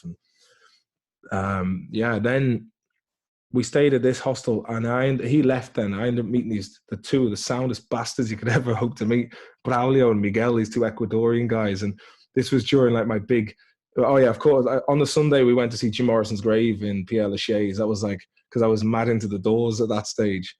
And we just smoked went back again with the Ecuadorian guys, smoked the joint. And we were so baked, we were leaning on the tomb. And this security guy was like, "Do not lean on the tomb." I'm like, "Oh, sorry." And they were like, "Hey man, we have some bars too, man." So like, I got so baked with them in this park that I came back to meet the Swedish chick, and the Canadian girl, this Swedish guy in this pizzeria. But I was so mashed while trying to order. There was a pizza called ROI, right? And it was an acronym for Republic of Italy. And I was like saying, ROI, s'il vous plaît? ROI, the Roy. It's like, what are you talking about? So I eventually got the pizza. She was like, "Oh my God, you're pretending to be stoned. Oh my God, stop it." I'm like, "I'm really not." And then she became a bit of a pain in the arse, man. I kind of like, my patience were running low with her. And then she started, like, the Swedish guy who left, then she started making out with Miguel. And I was like, yeah, so with me and Braulio were just hanging around, like, waiting for them to finish up. And then I was like, "Where are you going next, guys?" And like, "We're going to go to Barcelona, man. It's going to be good times." So we just went to Barcelona, and she met this girl from Florida called Lisa. And I was like, "Yeah, she's in good hands now. She's with Lisa." So me and the two lads are just like leaving the hostel with our backpacks on. She goes, "Where are you guys going?" I'm like, "Oh, we're just going to go and send some postcards." Never seen her since. But good luck to her. Yeah, we had to ditch her, man. She was like bringing the vibe down, the bringing the vibe. Well, she was dead weight, man. Leave her. There's nothing you can do for her. But made sure she had someone else. And I sent her an email when I got back to Ireland. She never got back to me. Fair enough. We got lost on the way back to the hostel and just ended up in Barcelona. So I went to Barcelona with those guys for a while. Got the worst sunburn I've ever had. I remember, like, met these two guys, a New Zealand guy called Philip Pope, who was a wine merchant, and this guy called Churchill from Colorado. Churchill was like, yeah, Churchill Clark. And he was like, yeah, Joshua Clark. he had this like long mane of like long curly hair, and he was like, yeah, I just bring my mini. And there was a couple of other guys, a guy called Darren who's from like South Dakota or somewhere, oh no, Nebraska, and these two Aussie guys, Scotty and Carl from the Gold Coast, and there was this fucking dude called Brian. Brian was a guy from Cork, like, and you know, he could tell he was just a con merchant. It was the Kabul hostel in Plaza Royale. And I was staying at a pension down the road with the two Ecuadorian guys, but they'd fucking close at 10 o'clock at night. And that's it, when everything started getting going. So I was staying there, but ended up just crashing in on the floor with all these lads in the Kabul hostel. But this guy, Brian, he'd be coming in going, oh man, like I was living in Paris. I was a barman. I took a scooter over the Pyrenees and I got robbed by bandits and I ended up having to make a pair of shorts out of a blanket. He was wearing this tartan pair of shorts. And I was cross-examining him, like, wow, you made a pair of shorts out of a blanket, man. Like, you even made, you know, my mother's a seamstress, and I'm amazed at the hemming work and the fact that you managed to build a fly into it. And he just gave me the look. And at first he goes, yeah, I know, I never go anywhere without the backpack or without the needle and thread. And I was like, but you didn't say your backpack got nicked as well? And he just gave me a look as if to say, look, man, don't fuck this up. I was like, oh, fair enough. So he was sleeping on. Cool story. Oh yeah, big time. So he was on the floor one night sleeping, and he had his own kind of, it's like a weird kind of plastic sheet he'd sleep in, or like looked like a parachute or something he'd wrap up. And Scotty and Carl come in one night, and I'd missed this. I was back in the gaff suffering from sunburn, but apparently when he was on the floor, Scotty and Carl are also paying for the room. They come in, and your man Scotty goes up, crouches over him when he's asleep, and just goes, fire in the hole! And just farts onto your man's head as he's asleep. So your man gets up and cracks him in the eye. And then your man Carl was like, I've got your back, bro, I've got your back. So I had good crack in Barcelona, but Barcelona, man, it was a fucking rough place. There was a dude from Australia, like a long-haired guy, really sound guy. And I just remember everyone was looking at him going, oh my God, what happened to him? And like, his two eyes were just swollen and black. And one of his eyes was you couldn't see the white of his eyes, it was all red, like maroon blood. And the other one was like half-blooded, where he got taken to the ATM machine by these Moroccan guys, and they tried to take money out. And he said, look, that's all I've got, mate. And they fucking just like hammered him on the floor and kicked him repeatedly in the face. It was fucking graphic, man. So and everyone was like, wanna buy hashish? And I was talking to this guy called Evan Chapman or something, his name was. He was from New Mexico. He was like a stoner dude on like a tie-dye t-shirt and a ponytail. Oh yeah, the tie-dye t-shirt was like, it had like the yellow submarine on it. And there's these two dudes trying to sell us hash. And I was like, nah, I'm not interested, man, it's grand. And everyone was like, this guy just pulls out like a ball of hash in his hand. He's like, oh, you want to buy this? €50. And he's like, no, man, buy from me. And these two hash dealers started fucking having a fight. And Evan's like, oh, dude, look at these dudes fighting to sell me the best deal. I was like, yeah, it's time to go in. But ended up going What's that story you told me about a hostel where everybody woke up and there was a chair in the middle of the room and someone had taken a dump on it? Was it? I swear it was you that told me that story. Yeah, all right. Well, I wasn't there, right? But it was back in, I don't know, I think it was like 10 years ago. Owen, Pete, and Chris stayed in I think it was the Kinley House hostel one night. And they were doing a gig in Limerick, and they came back, and apparently they got this like heroes welcome. It was like, oh, the Hardy Bucks, man, fucking love the show, man. That was fucking brilliant. And they were staying in a room with this dude from Cork, right? Another Cork, maybe it was the same guy. And they went out, and they had an average night out in the beer.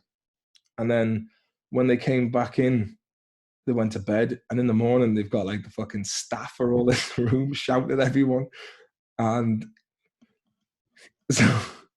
so like this dude, apparently the owner is like going, oh my God, wait till I tell the papers about this, how dare you. So someone had taken a dump on a chair in the middle of the room.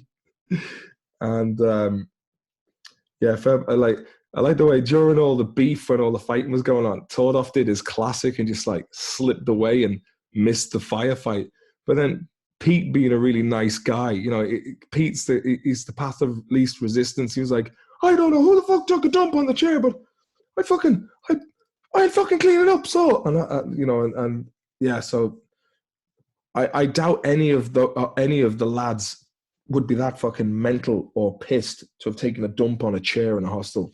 So they reckon it was the other dude. But then a couple of years, about a year after that, we went into, we were at Wayne Lynch, who plays the Dragon's Wedding in Galway. And some friends of mine, Aideen and, what's her sister called? Fuck, it was very, it's going to come back to me. Sorry about this, girls. Yeah. Aideen, fuck it. I'm sorry. It'll come back to me. It's been a long one. They invited us out to this IFA. Sorry, I just had to get that. And it would be a bit rude, but they invited us out to this party somewhere, and we went in. And I remember saying, like, you know, we had no drinks by maybe 2:30 in the morning. I said, I go on, give us a can like this, man. One goes, oh, you've got fucking loads of money, you cunt. You're fucking $30, man. Fucking. And then this other dude called Andrew Melia comes in wearing a DSLR camera around his neck as a piece of jewelry and some jazzy silver jacket. And he was like, hey, fucking cheeky fucker asking for drink, man. Get out of here. And he goes, you took a fucking shit in the chair, man. Hey, I was working there, man. A mate of mine was working there. This fucker took a dump. I was like, I wasn't there. But then that nearly ended up in a fight. I said to Chris, I said, you're coming with us? And he was just like sitting in the living room. He's like, nah, just gonna stay here. I'm like, we're all like nearly in a scrap and we're being asked to leave. I was like, fair enough. But yeah, so yeah, I got the blame for that, even though I wasn't actually in Galway at the time it happened, by this dude. So it must be mad working in a hostel. Just all those young characters. People. Yeah, just every time when the last time I stayed in one? Went to a stag do in Hamburg recently, and just the mad shit. And it was quite a good one in terms of hostels. It was the Generation, was it? No, it was called something else. It wasn't a Generator. But you just think, fucking mad pricks that must come through those doors. Like everyone's either on a stag or they're going away traveling. Would you do Interrailing again? Would you do it as an what? I would. I definitely would but you know what? In some ways, like I remember asking Chris Kinsler and Tordoff, maybe Tordoff. No, Tordoff was a bit too young at the time. I asked Steve Price, who plays CSI Steve, and I said, oh, lads, I've got my ticket. You're going to come with us? And they didn't. So I was like, great. Looks like I'm going by myself. But it was that moment that led me to living in Sweden, because the people I met then, who I'm still mates with a load of them, you know, they were people who I met while interrailing and then went back to Greece again the next year when I ended up in Eos. And Eos was a crazy fucking place as well, man. It was just like a complete island of hedonism, non-stop. Yeah, I've heard Greece can be a bit iffy from friends of mine that go there. Do you know what? It was the bar owners, man, and the police. They kind of had like, they had the run of the place. Do you know what I mean? Like you don't mess with them. And if they have done something arbitrary, there's no...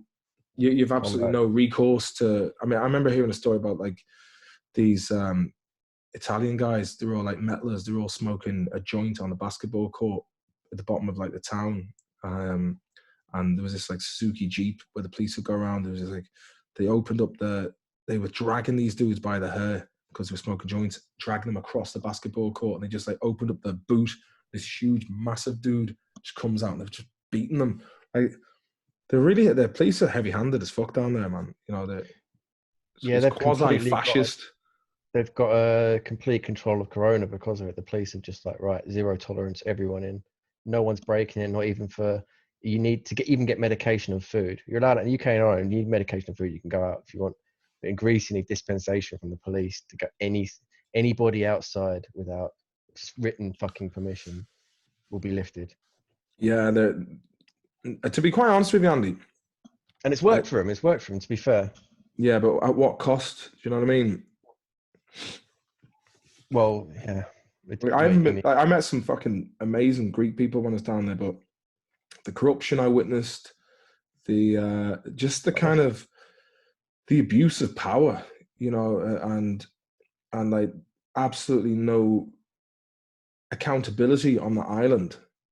Do you know what I mean? But I had an amazing time, but at the same time, we celebrated when we finally got out of Greek waters and got into Italy. It was like, we were, you know, and I never really had too much... Felt a bit lawless, did it? Yeah, it was lawless. And the lawlessness, it rubbed off on us.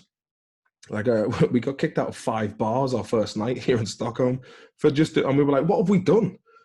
But like we spent like 4 months on there, and man, the amount of like people, the accidents that would happen or vicious fights, and then even it wasn't just like the Greek business. A lot of them were lovely people, but it was like you get gangs of Irish people and the Italians, man, when they came down, fucking hell, man, like they were just mental.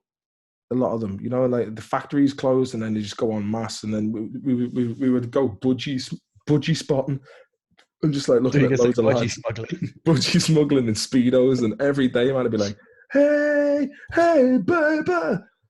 If you were to go into Australia now, where would you go if you were going to take a few months off and go? I'd probably go Poland, Eastern Europe, and maybe Croatia. Eastern Europe's wild, man. Poland's fucking wild. Poland's fucking great, man. I mean, like you go and get a meal, and it's like you get a proper meal, £5. Like I was staying in a place near Katowice there 2 years ago, and you get an ostrich fillet and a full plate for like £5. Get a beer. Yeah, their currency is was it zloty? Zloty, yeah, or zloty. Yeah, and the Polish, man, they're fucking, by and large, they're sound. Do you know what I mean? They're very like the Irish. Krakow was a lovely city. Really, really enjoyed even it. in Ireland, and you meet Polish people, they really sound like. I mean, but they've got the same kind of past and culture. They've both experienced oppression, and recently they're political memories, I suppose. Yeah, and also there's Catholicism and whatnot. It's quite a similar culture. But it's nice. I like Poland, but it'd be nice to see like Slovenia and. I've never been to the Czech Republic. Obviously, they say Prague is stag city. But it'd be nice to. I'd like to go to check out Budapest as well. I heard Budapest is a fine city. Never been. I don't know if this is true or not, but I heard like you can ride down the river in rings like you can out in Asia, and just like go on the stores in Hungary. I'm like, in February. In February. Just wearing wetsuits. But yeah, there's a lot of places I'd like to go. Obviously, what I'd love to do is have like a travel show. There's a Finnish show called Mad Ventures, and those dudes are fucking crazy, man. Like they were in Yemen like about 10 years ago, and they're just sitting around in a gaff in Yemen, and they're all just like chewing cat, and everyone's got like a blade in them, or they're out in the Amazon, and they just go to places that you'd never imagine going, but they go way out into remote parts, and tell you what was a really cool place I enjoyed was Sicily. I was in Sicily in 2009, and I was talking to people like I was Tony Soprano or something. Can I have the pesca e voltini di spada? You just sound like you're from Dublin. You're like, cheers, thanks very much for that, man. Yeah, they can give me the swordfish fillet. Yeah, what about yourself, man? You had an America. You did Andy Wallace Does America there about 2 years. It was a bit of a road trip, American road trip. But it was with the ex, so you look back on it and it's kind of sours it a bit. You're like, I'd love to cherish that memory, but I can't. Yeah, it was me just all the cool places I'd been in previous trips, like Marfa, Texas, and just weird little. Did you go to Austin? We went to Austin. Yeah, Austin's great. What's that? There's another town which is just like a load of art installations in the middle of nowhere. That's Marfa, yeah. Marfa, yeah. Texas. It's like a Prada shop in the desert or something. That's right. Yeah. Mad. That place seems quite similar to Silverton, where they did Mad Max. Like there's just you've got a guy called Adrian from Bradford, and he's like, I started this Mad Max place, a museum, and do you think the locals fucking care about it? No, they don't. It's like, it's so funny to see like Adrian from Bradford. It's just in the middle of the desert, and there's something really. I can't put a finger on it if you feel claustrophobic or agoraphobic. It's like it's something different because you're so landlocked in the desert, and like I like to be near water, man. You know what I mean? I feel like I don't care where it is, as long as there's a vista and a body of water, I feel a bit more chilled.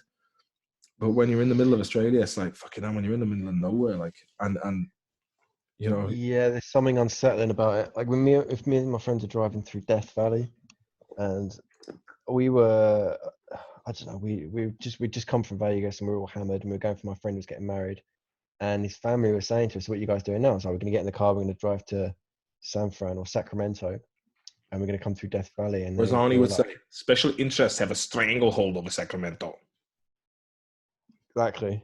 And they were like, have you got enough water and things? And the car was like, yeah, we'll get a few bottles. And they were like, well, you need to be really, is the car up to it? And we're like, what do you mean? It's just a rental car. And they're like, it's the hottest place on earth. And we didn't even think about it. Yeah, it's like, and it's so ridiculously remote. If you break down in Death Valley, no one's coming along for like a while. And you'll be long dead before they get to you anyway if you've not got enough water and the battery in the car runs out. And we just sort of thought about it, and it didn't even occur to us. We were just like, oh yeah, fuck. Like this is the distances involved in the West Coast.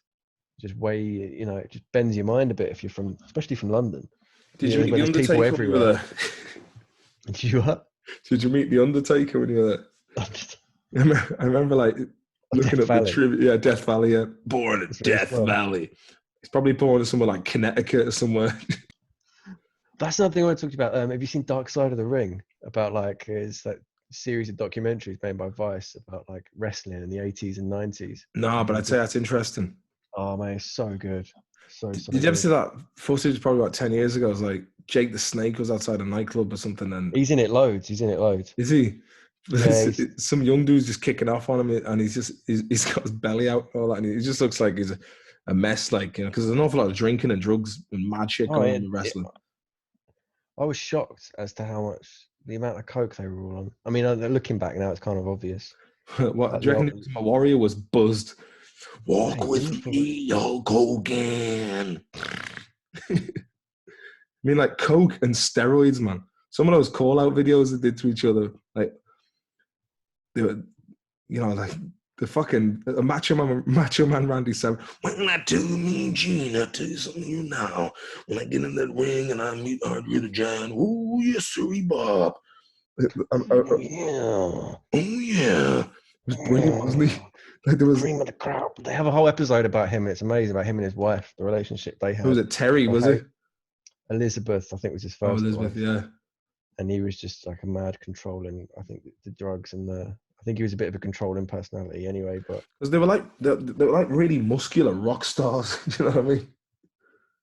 And there was a whole episode about they did Brawl for All. You ever hear about this? Where like one of the writers was backstage in the changing room, and obviously they'd always have this argument about who was actually the toughest out of all the wrestlers. So they pitched to Vince McMahon, why don't we just have like a UFC fight? We get 12 of the wrestlers to volunteer, and we'll just have a scrap, boxing gloves, see who wins. And they said it was like one of the worst ideas they ever had in WWF. It was like a lot of people got seriously injured, like about 3 careers got cut short. It was shit, man. Absolute train wreck. And they wanted one guy they knew was going to win it. One guy was tough. His name was like Dr. Death. But he ended up getting sparked out in the first round by the guy who wasn't supposed to win it. Yeah. And that guy ended up winning it. Oh, I won't spoil it, but yeah, watch it. Dark Side of the Ring. I remember looking at a wrestling magazine as a kid one day. Went with this news agent. I'd seen a picture of like Hulk Hogan and Sergeant Slaughter just covered in blood. I was like, whoa, what wrestling match was this? But apparently they used to do this thing where they cut little cuts into their forehead with razor blades. Yeah, it's quite common. But I remember years ago watching this Ruby Wax did a thing on like backyard wrestling years ago, and it's just this woman just fighting dudes in a wrestling ring, and at the end of it, she's like, they're throwing fucking tacks all over the floor and smashing tables and chairs and shit on each other.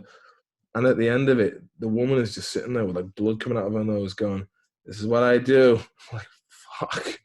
Yeah, one of the episodes about this guy called New Jack, and he was part of the whole backyard wrestling scene where they'd go a bit mad. I mean, they're a bit too extreme to get into WCW or WWF. And this guy's called New Jack, and his whole shtick he's like a Black Panther kind of thing. Yeah.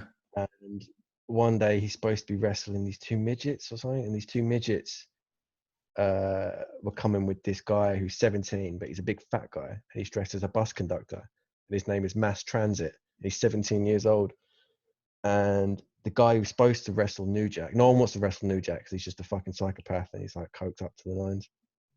Do you know what? This is quite interesting here. There was Ruby Wax says Louis Theroux stole her documentary style. Ruby Wax claims Louis Theroux stole her hard-hitting series of documentaries to BBC in the late 90s. It was Ruby Wax Meets, and there was one about like the wrestling. Ruby Wax. This is so fucking annoying, man. Like I type it in and Amazon Prime comes up as the first hit. So Ruby Wax tries her hand. Yeah, it's I've only found it. Go. It's where go. Duck go. Yeah. Go. It's where go. Yeah, but you know what? That's something worth checking out because that was. I remember. I was probably 13 when I seen that. Also, I have a podcast which I did in September, which I just. It's gone on the back burner. I'm going to release it. It's with Adam Britton, who is an amazing zoologist who has a 5-meter saltwater crocodile in his back garden, which I have. Is that the way? I thought you deleted that. No, I it was lost and I managed to recover it, but then I kind of lost the momentum. But there's a little bit of an issue where I can hear like a fan going in the back. But you know what? Like that's the thing. Like most of these podcasts, I live in Sweden, man. Do you know what I mean? I don't really see that many people in Sweden. There's a guy who I'm going to get on the podcast called Stevie Clausen. Hopefully, he used to be Johnny Thunder's guitarist. You know, Johnny Thunder's who was in New York Dolls. Yeah. And if you listen to the Get Incident by Guns N' Roses, it was like, doesn't pay to try. All the smart boys know why. Try to make some sense. I butchered that, like, but. But the song is you can't put your arms around a memory, so he wrote that. But that's a good tune. So I'm currently getting my other acoustic fix because I bought a really nice acoustic guitar in 2010 from Powell's Four Corners in Galway. It was a Richwood. I think it's like a Dutch make. But over the years, I noticed like it didn't have the same resonance to it. Like the sound it lost the spring, and then so I got around to it. I was like, all right, I'm going to drop this guitar in and have it as a spare gigging guitar, and you know the bridge had come off, the glue had come off once, and then I took it to get fixed, and then they did a fucking botch, so the bridge came off again. But they rang me and said like some of the braces inside the body of the guitar were broken. So he's going to fix it. It's going to cost me 170 quid to get that fixed, but it'd be nice if it's working like how it was as new. It sounded lovely, like so. I'll have 2 suede acoustics. You got any gigs lined up? Not really. I mean, like I was playing a bit. I was doing a couple of free gigs just to keep the rust off. I was playing with my mate Tud, who's also supposed to get in. It's just getting people. My schedule with other people's schedules is the thing. But he's funny. He used to play in a band called Menswear. You can check him out on Instagram. His name's Darren Cash. But he went off with his girlfriend around like Kentucky and Memphis and all these, and he's doing his music. But his Facebook updates are fucking hilarious, man. He doesn't give a fuck. Some of the memes he puts up. Yeah, we should do a trip around Europe or something. That'd be fun. Yeah, that'd be awesome, man. Basically doing Benidorm in like September, but I'm trying to get out of it. I bet you are.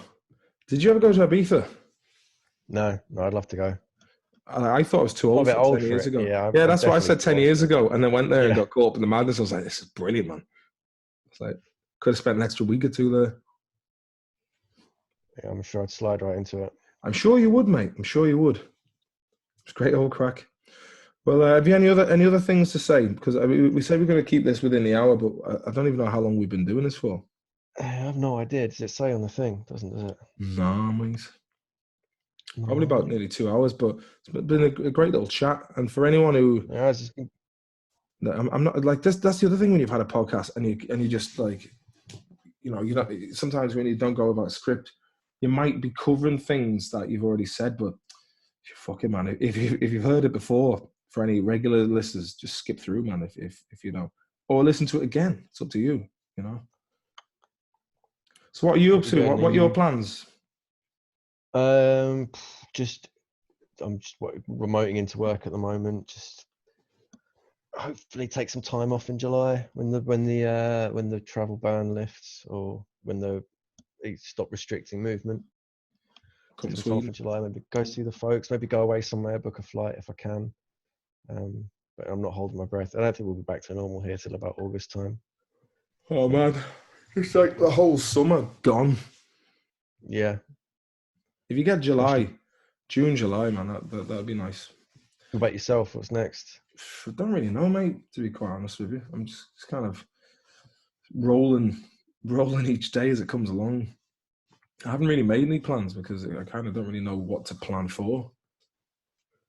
You know, it's like the entertainment world and the world of acting is now put on hold. Permanent hiatus. So, you must have a lot of friends in that biz that are just wondering what the fuck's going on. Yeah, pretty much. What's going on with Vikings? Is that all? Oh, that's done, man. Well, they'll have the part 2 of Series 6 probably coming out maybe December, not sure. But then that'll be the end of that. I think they're gonna do another one called Valhalla, which is gonna be like a spin-off of like the Sons of, I don't know if it's the Sons of Ragnarok, or it might be like a couple of decades after. I'm not sure what the crack is. I'll tell you should get onto. They're making an Assassin's Creed. Their next one's going to be called Valhalla, where it's going to be set in Vikings. Is in the game, is it? Assassin's Creed, yeah. I was never too into Assassin's Creed, to be honest with you. Yeah, the first couple were alright, but if they're doing, you could get a job doing the fucking voices for them. Man, I'd love to do voiceovers for games because I can do voices. Who makes that? Is it Ubisoft? Who Let me Google. I think it's Ubisoft, yeah. Boobisoft. Assassin's Creed. What do you think about the Last of Us? Anyway, did you hear about the Last of Us Part 2? Or have they cancelled it? Or no, but there was apparently there was a load of someone that got pissed off with the Carry On, said that the game had been taken in a complete. To be honest with you, like I mean, with the previous Last of Us was good, but I just thought the violence was a bit too intense, man. Do you know what I mean? It felt like it's like simulated murder. Didn't really. Oh, I loved it. I can't get you back. You've gone missing. Still here, mate. Still here. But no.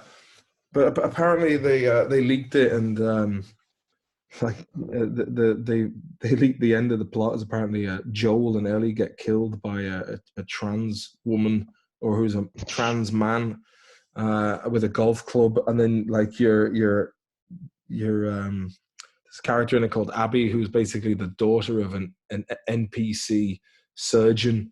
So it's not even like a playable character who's in the show. It's just like or in the game. And then then like the rest of the game, after you playing the whole game as them, is you killing the two protagonists from the first game.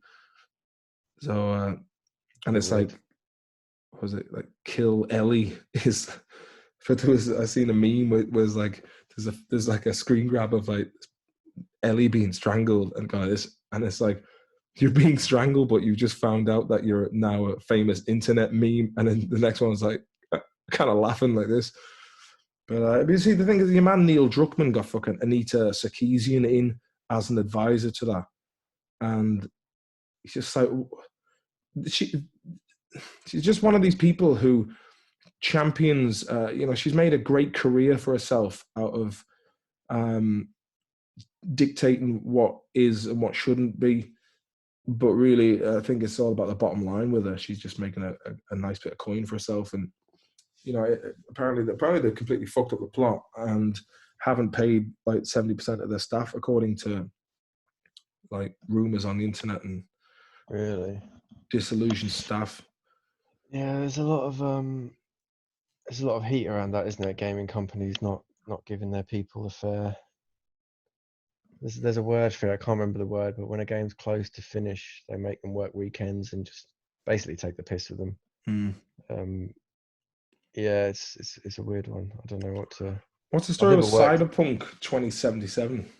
That looks very good. That's the next. They're the most valued. Where are they from? Czech Republic. Poland. CD Projekt Red. Are they Polish? Yeah, and they're from Warsaw.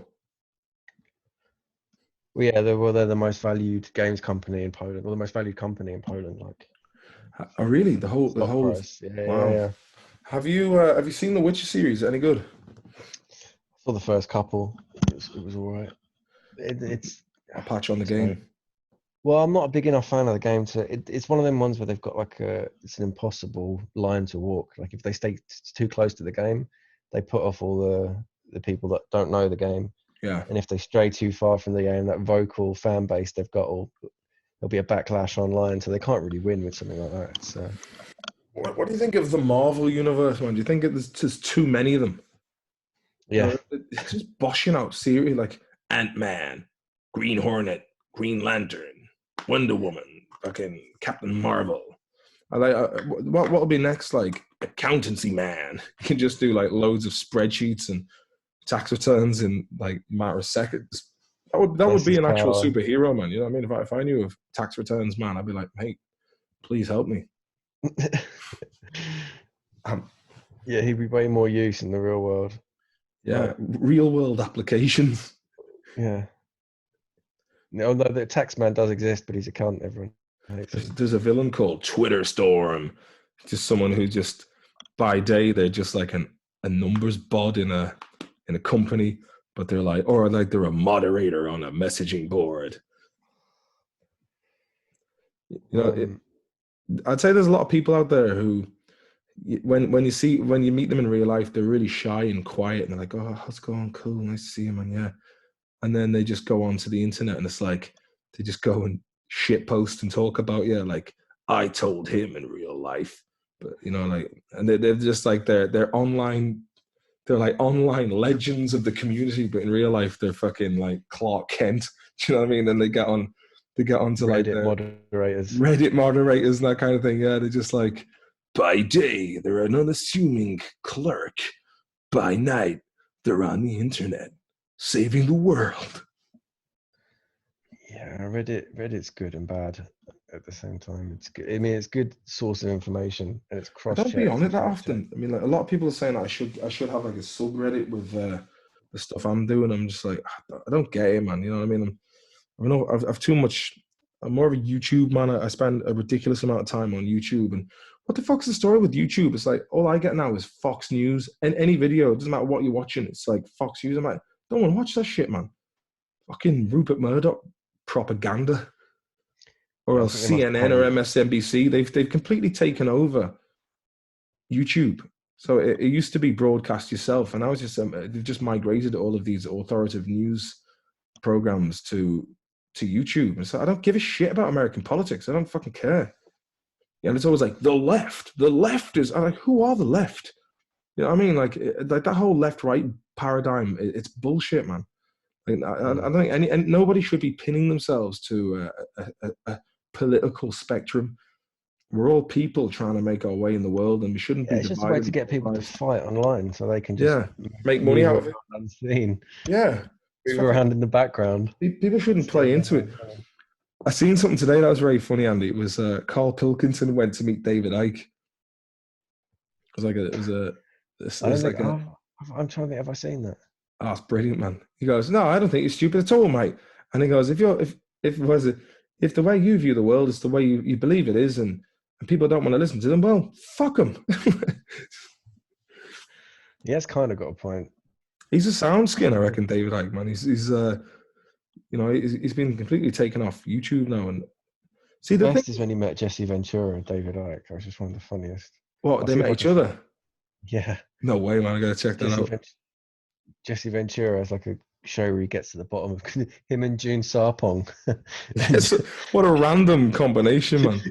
I think she was trying to break America at the time, so she was just taking any offer that was given to her. So it's like Jesse Ventura and his sons and June Sarpong are just getting on the case. I quite like that June Sarpong. She seems sound. My uncle swears blind he threw her out of his cab. Really? Yeah. Was she getting sick down the back of it? Like, check this out, right? So I typed into Google Jesse Ventura, David Icke, and what I get is Bauhaus.se Ventura, high quality. It says, hög kvalitet till kanonpris. So high quality at a great price. I don't want that. I wanted to find the video. See, man, I'm done with fucking Google, man. I mean, like it has all of my information now anyway. Knows they've done it again. This is fucking bullshit, man. You know, it's apparently Google ad stocks were their main rise in on the stock market last year. I've got it here. I'll post a link. Ah, brilliant. It's so funny because he talks to his sons in the beginning because they're just like, what conspiracy are we going to cover this week? Like, well, a lot of people believe there's lizards running the world. It's like, that's crazy. You were in a movie where there was a lizard. He's like, I know, but that was a movie. That was Predator where I fought the lizard. You know what? It wasn't even a lizard, it was an alien. Absolutely, exactly. I've been seeing a lot of videos coming out lately about Ellen DeGeneres saying that she's not a very nice person, which doesn't really surprise me, man, because anyone who has that much clout, you know, it's always like those people who have that veneer of they play the nice person, but then, you know, there was apparently stories about her where she'd have like a bowl of chewing gum outside, and it was mandatory for people to chew gum before going in, and she didn't want anyone eating fish. She didn't want anyone eating fish. But if you're that rich and powerful and you breathe such fucking rarefied air, all bets are off when it comes to your personality. You don't know how you would react in that situation if you were that rich. God knows what you. I suppose it's kind of like the. It's probably so incremental that you don't even realize you've turned into that kind of personality after a while. I'm sure at some point she was like a broke comic, sleeping on people's sofas and just trying to make it. Then somewhere along the line, she just turned into a complete fucking idiot. And she started looking like Ruby Walsh, the horse jockey. Looks like Gene Hackman. She looks like Gene Wilder. Yeah. Well, look at Andy Milshkin. This has been a fantastic little chat. And have you got any? Are you on any social media now? I tried to tag in a picture of me and you on Instagram. No, I'm off it. I'm off it all. Fair enough. So I guess just see you around. You'll see me on. We'll do a bit of Warzone at some point. You can Twitch it or YouTube it, whatever you do. Yeah. Well, apparently, voice chat. You're one who a trans woman who's identifies as a deer and has deergasms is now going to be the safety officer for Twitch and wants to ban voice chat because it's exclusionary. Like to mute. Like clearly, like, you know, with all due respect, does that seem like a person who's mentally stable to have any modicum of control over other people's online user experience? Yeah, I mean, what's the alternative to Twitch? You just use YouTube. Is there any others? I think that's it. Isn't it? I think that's it. YouTube and Twitch. Can you do it on Facebook? Can you do it on Facebook? You'd probably do it if you could do it if you had like a OBS or something. You could. But I'll also take this opportunity for anyone who would like to be a guest or would have any guest ideas. Just send it to me on Twitter at Eddie Durkin on Twitter or Maloney101 on Instagram. But bear in mind that there's a lot of unread messages there, so you're better off just getting onto me on Twitter. And if you like this and you want to get involved and you want to, you know, throw me a few quid for this, which would certainly incentivize more content, join the Hardy Books Patreon account, and for €5 more, you can get into the exclusive Hardy Books Discord group, which is good crack. Some great people in there, and that's a nice little touch that is building up. Also, you can find me doing live streams as well, whether it be gaming or just shooting the breeze on YouTube at Maloney's Digest as well. But I want to thank Andy Wallace, the main man. We didn't even get to talk about Nuno Betancourt and the boys and guitarists. Oh, I think no, man. We'll leave that one to next time. We'll save that for another time, yeah. Yeah, we just talk about like rock and roll and that kind of thing next time.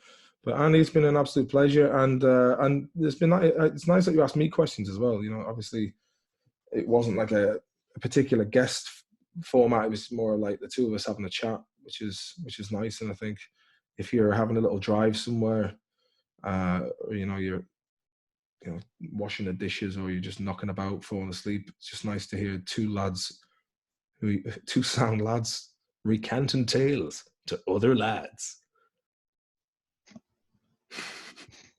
Like the way you went. Have you any opinion on that before you go, Andy? Any parting shot? I can't. You went all robot voice. Sorry, I was just laughing. I think it's Right. my connection's unstable. Sorry. No What was it you worries, said? man. Quickly before I go. I just said how it's nice for people to hear two lads who are sound recanting tales to other lads. Yeah, thanks for having me, man. I've had a blast. We'll do Nice it again catching up soon. with you as well, mate. See Absolutely. you soon. Get a bit of Modern Warfare on the go. Get on the war zone. Catch us there. Pay to play. Yeah, indeed. All right, mate. All Take it right, easy. baby angel. Get well soon, man. Thanks. Hopefully, all that Doesn't get worse. Yeah, I mean, it's just take as many fucking remedies and tinctures as possible, and hopefully something's sorted out. Thanks, man. I'll speak to you soon. All right, baby boy. Chat you later. All right. Bye bye.